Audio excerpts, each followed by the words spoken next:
You're still on to Tea or Coffee in Nigeria's first full HD TV, high impact television. This morning, we are actually having a medical conversation on Whitlow, okay? You know, so for those who don't know, I wouldn't want us to even show pictures of Whitlow because it's quite disturbing. But you know when you have like a little cut on your finger or something and then it begins to and then it begins to swell up, yes, basically. They said it's herpetic Whitlow. Yeah, Whitlow. You know, I didn't know. Yeah, that is Whitlow. Oh gosh, it's actually these can be so. Yeah, it can be so painful. It can be so painful. I think that it can be contagious. Yeah, that actually moves from surfaces and things like that. It can move to your lips, as you know we're seeing here. All right, so this morning we're actually going to be talking about Whitlow. We're going to be joined by a medical professional, Dr. Rhoda. Rhoda O'Day, rather, not doctor. She's a nurse, okay? She's going to be discussing Whitlow to us, giving us more information, the causes, the symptoms, and the treatment of Whitlow. And she is on the line. Good morning, Rhoda. Good morning. How are you doing? Hello? Hello? Yes. Can you hear us? Yes, I can hear you. All right. Good morning. How are you this morning? I'm fine, thank you. All right. So this morning we are discussing Whitlow, you know, causes, prevention, symptoms. What is Whitlow? What is it? A fungal infection? What exactly is it? Okay. Whitlow is a viral infection. So it's virus, simplex virus. Okay. Yeah. There are two types of it.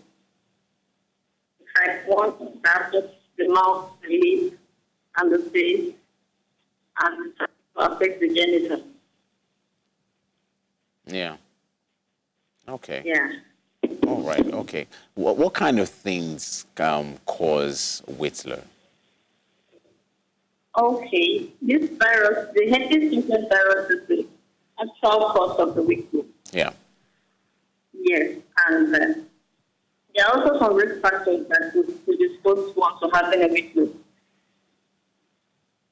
Oh, sorry, can you say that again, please? Can you hear me? Yes. Okay, yes. So, in children, the children that suck their tongues, when they have this infection already, the herpes infection. Oh. Yes, it can predispose them to having a Whitlow. Okay. All right. So before you joined, I was having a conversation with Ade, and he asked if I've experienced Whitlow before. And I remember I have, but I didn't really understand the symptoms because it didn't feel like it. It felt like probably a minor cut or injury you probably have by your hand until the swelling comes in place and it becomes a big deal. So what are the symptoms that of Whitlow so that you can pay attention to it and get to see the symptoms early enough before it gets out of hand? Okay, yeah, the first symptom you see is blister on your finger. Yeah, that's the first symptom. It might be very small, but as time goes on, it increases. Okay. And yeah, that happens because the individual has had the infection 1 or 2 weeks before this. Okay. So you can see redness of the area. All right. There will be pain. There will be swelling. Okay. Yes. All right. So, okay, please go ahead. Okay, and you can see something like a spot there in it. Okay. All right. So, according to research, it is said that it's contagious. Can you explain how it is? Okay. Then generally, the herpes virus that affects the genital or the mouth. Okay. If you have a cut in your hand and it comes to contact with that part of the body that is infected, all right, it can result into a Whitlow. Okay. Yes.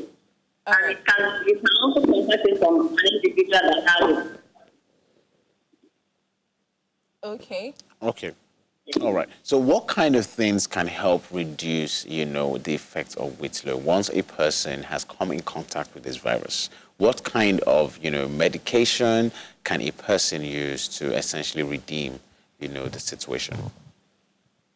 Okay, for the treatment of this, it's usually symptomatic. As the symptom comes, you treat as it is.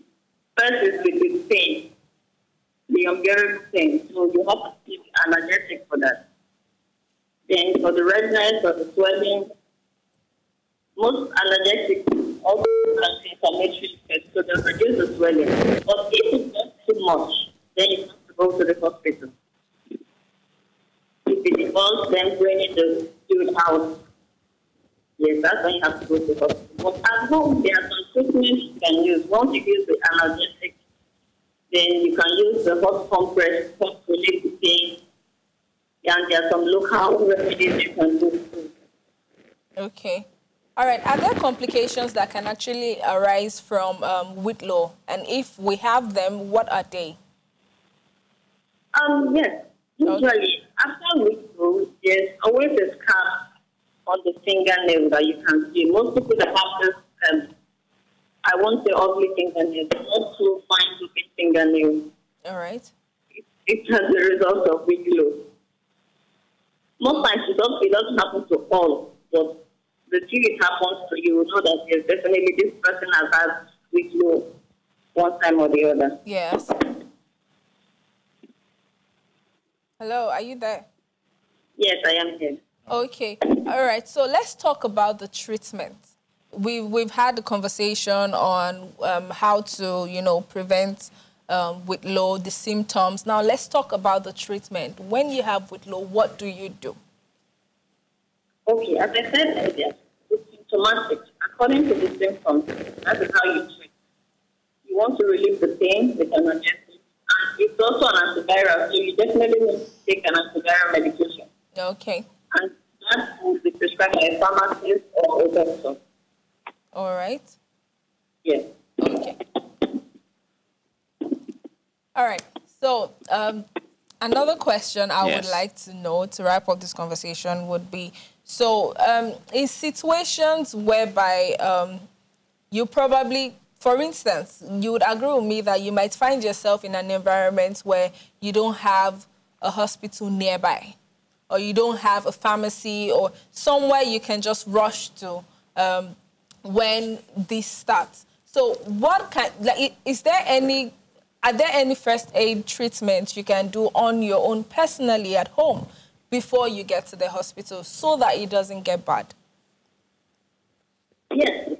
Okay, please tell us about it. Okay, for the swelling, usually people use hot compress, like getting a hot water, dip close in the water, then wrap it around, just to help relieve the pain. Okay. Yes. Then for the blister, I wouldn't advise people to puncture their blisters, so Right. you don't create infection. But most times, the blister gets ruptured itself. So once that happens, you just clean it. Okay. All right. Thank you so much, Rhoda, for joining us on the show this morning. I hope you have a lovely day ahead. Thank you, Rhoda. All right. So one important thing she mentioned is the fact that when you have blisters like that, do not puncture it because it can actually make it bad. Other than that, try to get to the hospital for you to be treated of the infection, and that way it doesn't, because sometimes it might just be a minor pain. And the thing about ailments most times is the fact that you have symptoms that are similar. I mean, you could have malaria and typhoid, they have similar symptoms unless you run the test. Most times when people have typhoid, you hear them say, oh, it's just malaria. But at the end of the day, you run the test, you realize that it's actually typhoid because we have similar symptoms. So there are times where you might just have a little, like you feel pain by the side of your hand or wherever it is. And then you just feel that, oh, it's just a minor pain. You don't pay Yeah. attention to it. At the end of the day, you realize that it gets out of hand.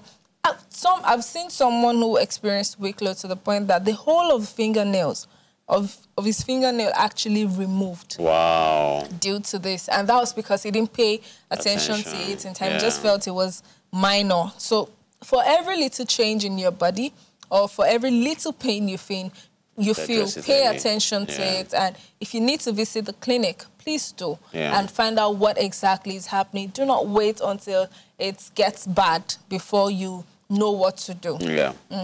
All right. I think it was a very interesting conversation with Rhoda this morning. So this morning we discussed Whitlow. We discussed the causes, symptoms, and even treatment of Whitlow. All right. We're giving you more information about this. If you know anyone who has Whitlow, please take this information to them.